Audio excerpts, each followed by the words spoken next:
Thank you, Nick.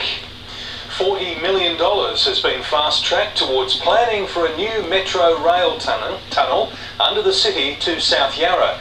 But as state political reporter Brendan Donoghue explains, there's still a big question mark over who will fund the bulk of the $10 billion project. The Premier may be dreaming, but he wants to drag Melbourne into the modern age of public transport and untangle an antique rail system. That's a London, Hong Kong, New York, Paris-style underground system.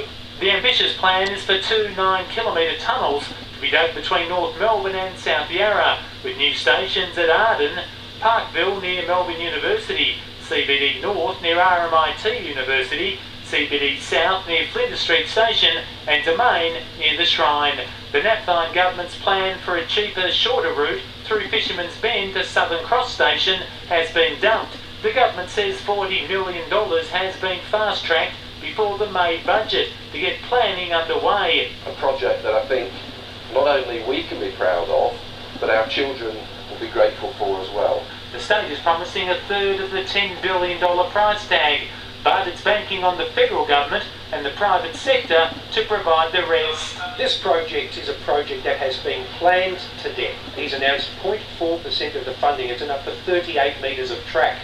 And it's a long-term project. Expressions of interest won't be called for until 2016. Major work won't begin until 2018, and 2026 is penciled in as the likely completion date. Of course, the big question is what sort of obstruction and inconvenience will be caused during the years of digging under Swanston Street. Some on Canberra's East-West Link $3 billion switched to the rail project. Clearly the federal government should stop being so roads obsessed and look at what the best transport solutions are for our big cities. And Brendan Donoghue joins us now from the city. Brendan, how likely is it that this plan will get off the ground? Well, Peter, there are huge hurdles in front of Premier Daniel Andrews in trying to get this project going. For a start, the Prime Minister, Tony Abbott, has been resisting funding state rail, although he may backflip to try to get Victorian voters back on side.